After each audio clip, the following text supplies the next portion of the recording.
प्रभु की स्तुति। आप इस चैनल को रोजाना सुनकर 1 साल में बाइबल पढ़ सकते हैं। Please subscribe and support. आज के बाइबल अध्याय। यशायाह भविष्यवक्ता की पुस्तक अध्याय 47। यशायाह अध्याय 47।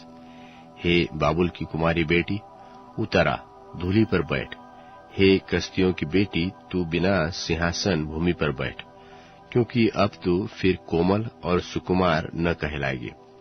चक्की लेकर आटा पीस, अपना घूंघट हटा और घाघरा उठा ले, और उघारी टांगों से नदियों को पार कर।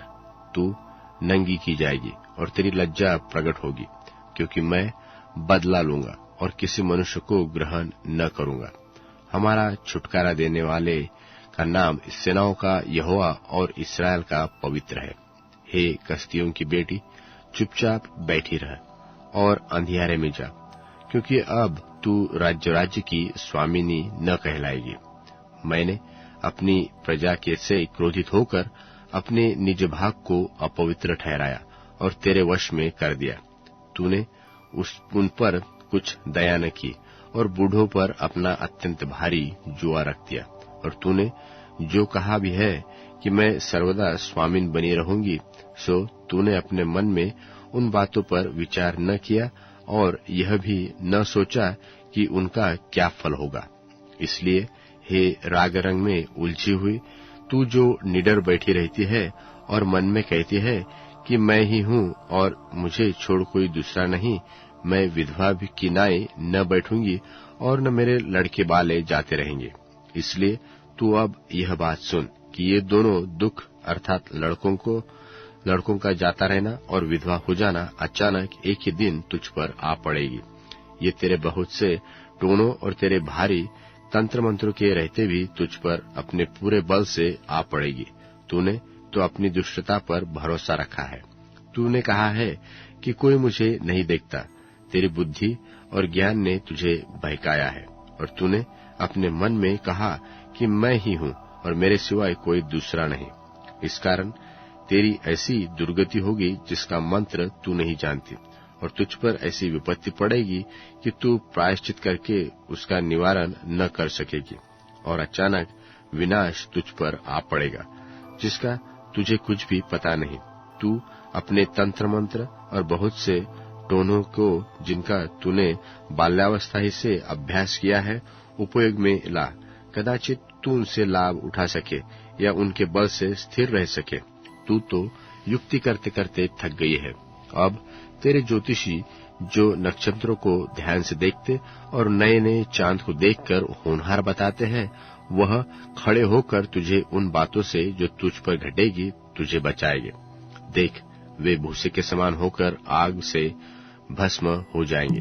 वे अपने ही प्राणों को ज्वाला से न बचा सकेंगे। वह आग न तो तापने के लिए अंगारा होगी, न ऐसी होगी जिसके सामने कोई बैठ सके। जिन बातों में तू परिश्रम करती आई है, वह सब तेरे लिए वैसी ही होगी, और जो तेरी युवा अवस्था से तेरे संग व्यापार करते आए हैं, उनमें से प्रत्येक अपनी अपनी दिशा की ओर चले जाएंगे, और तेरा बचाने वाला कोई न रहेगा। यशायाह भविष्यवक्ता की पुस्तक अध्याय 48। यशायाह अध्याय 48। हे याकूब की घराने, यह बात सुन। तू जो इस्राएली कहलाते और यहूदा के सोतों के जल से उत्पन्न हुए हो, जो यहोवा के नाम की शपथ तो खाते हो और इस्राएल के परमेश्वर की चर्चा तो करते हो, परंतु सच्चाई और धर्म से नहीं करते, क्योंकि वे तो अपने को पवित्र नगर के बताते हैं और इस्राएल के परमेश्वर पर, जिसका नाम सेनाओं का यहोवा है, भरोसा करते हैं। होने वाली बातों को तो मैंने प्राचीन काल ही से बताया है, और उनकी चर्चा मेरे मुंह से निकलती। मैंने अचानक उन्हें प्रकट किया, और वह बातें सचमुच हुई। मैं जानता था कि तू हठीला है, और तेरी गर्दन लोहे की नस और तेरा माथा पीतल का है। इस कारण मैंने इस बातों को प्राचीन काल ही से तुझे बताया। उन घटनाओं के होने से पहले ही मैंने तुझे बता दिया, कहीं ऐसा न हो कि तू यह कह पाए कि यह मेरे देवता का काम है और मेरी खोदी और ढली हुई मूर्तियों की आज्ञा से हुआ। तूने यह सुना है, सो इन सब बातों पर ध्यान कर और देख, क्या तू उसका प्रचार न करोगे? अब से मैं तुम्हें नई नई बातें और ऐसी गुप्त बातें जिन्हें तू नहीं जानता था सुनाता हूँ। वे तो अभी अभी सृजी गई है और प्राचीन काल से नहीं, परंतु आज से पहले तूने उन्हें सुना भी न था। कभी ऐसा न हो कि तू कहे कि देख, मैं तो इन्हें जानता था। हाँ, निश्चय तूने उन्हें न तो सुना न जाना। हाँ, इससे पहले तेरे कान खुले थे, क्योंकि मैं जानता था कि तू निश्चय विश्वासघात करता है और गर्भ ही से तेरा नाम अपराधी पड़ा है। मैं अपने ही नाम के निमित्त क्रोध करने में विलंब करूंगा और अपनी महिमा के निमित्त अपने तय रोक रखूंगा। ऐसा न हो कि मैं तुझे काट डालूं। देख, मैंने तुझे निर्मल तो किया, परंतु चांदी की नाई नहीं। मैंने दुख की भट्टी में से तुझे चुन लिया है। मैंने अपने निमित्त, हाँ, अपने ही निमित्त यह किया है। मेरा नाम क्यों अपवित्र ठहरे? मैं तो अपनी महिमा दूसरे को नहीं दूंगा। हे याकूब, हे मेरे बुलाए हुए इस्राएल, मेरी ओर कान लगाकर सुन, क्योंकि मैं वही हूँ। मैं ही आदि और मैं ही अंत हूँ। निश्चय ही मेरे ही हाथ ने पृथ्वी की नेव डाली और मेरे ही दाहिने हाथ ने आकाश फैलाया। फिर जब मैं उनको बुलाता हूँ, तब वे एक साथ उपस्थित हो जाते हैं। तुम सबके सब इकट्ठे होकर सुनो। उनमें से किसी ने कभी इन बातों का समाचार दिया है? वह जिससे यहोवा प्रेम रखता है, वही बाबुल उस पर की इच्छा पूरी करेगा और कश्तियों पर उसी का भुजबल जा पड़ेगा। मैंने ही कहा और मैं ही ने उसको बुलाया है।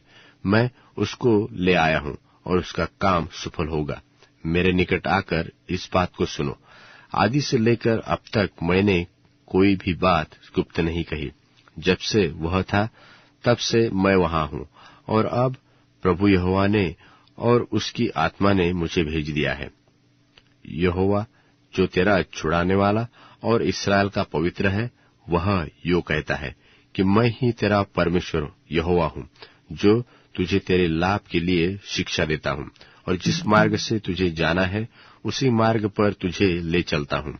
भला होता कि तूने मेरी आज्ञाओं को ध्यान से सुना होता, तो तेरी शांति नदी के और तेरा धर्म समुद्र की लहरों के समान होता, और तेरा वंश बालू के किनकों के तुल्य होता, और तेरी निज संतान उसके कणों के समान होती, और उसका नाम मेरे सन्मुख से काटा और मिटाया न जाता। तुम बाबुल में से निकल जाओ, कश्तियों के बीच में से भाग जाओ। जय जयकार करते हुए इस बात को प्रचार करके सुनाओ। पृथ्वी की छोर तक भी इसकी चर्चा फैलाओ और कहते जाओ कि यहोवा ने अपने दास याकूब को छुड़ा लिया है, और जब वह उन्हें निर्जल देशों में ले गया, तब वे प्यासे न हुए। उसने उनके लिए चट्टान में से पानी निकाला। उसने चट्टान को चीरा और जल बह निकला। यहोवा का यही वचन है कि दुष्टों के लिए कुछ शांति नहीं। गलतियों के नाम पौलुस प्रेरित की पत्री, 2 अध्याय। 14 वर्ष के बाद मैं बरनबास के साथ फिर यरूशलेम को गया और तीतुस को भी साथ ले गया, और मेरा जाना ईश्वरी प्रकाश के अनुसार हुआ। और जो सुसमाचार मैं अन्य जातियों में प्रचार करता हूँ, उसको मैंने उन्हें बता दिया, पर एकांत में उन्हीं को जो बड़े समझे जाते थे, ताकि ऐसा न हो कि मेरी इस समय की या अगली दौड़ धूप व्यर्थ ठहरे। परंतु तीतुस भी जो मेरे साथ था और जो यूनानी है, खतना कराने के लिए विवश नहीं किया गया। और यह उन झूठे भाइयों के कारण हुआ जो चोरी से घुस आए थे, कि उस स्वतंत्रता का जो मसीह यीशु में हमें मिली है, भेद लेकर हमें दास बनाए। उनके अधीन होना हमने एक घड़ी भर न माना, इसलिए कि सुसमाचार की सच्चाई तुम में बनी रहे। फिर जो लोग कुछ समझे जाते थे, वे चाहे कैसे ही थे, मुझे इससे कुछ काम नहीं। परमेश्वर किसी का पक्षपात नहीं करता।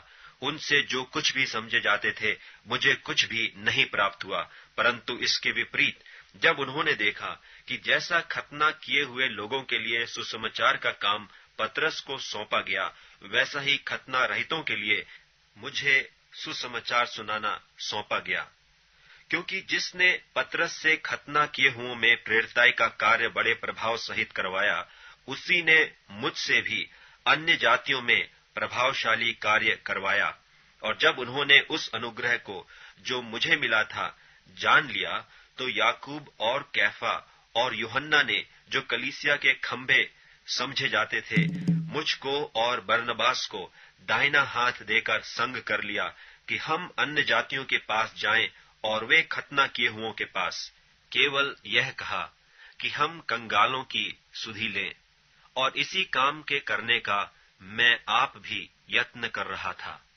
पर जब कैफा अंताकिया में आया, तो मैंने उसके मुंह पर उसका सामना किया, क्योंकि वह दोषी ठहरा था, इसलिए कि याकूब की ओर से कितने लोगों के आने से पहले वह अन्य जातियों के साथ खाया करता था। परंतु जब वे आए, तो खतना किए हुए लोगों के डर के मारे उनसे हट गया और किनारा करने लगा। और उसके साथ शेष यहूदियों ने भी कपट किया, यहाँ तक कि बरनबास भी उनके कपट में पड़ गया।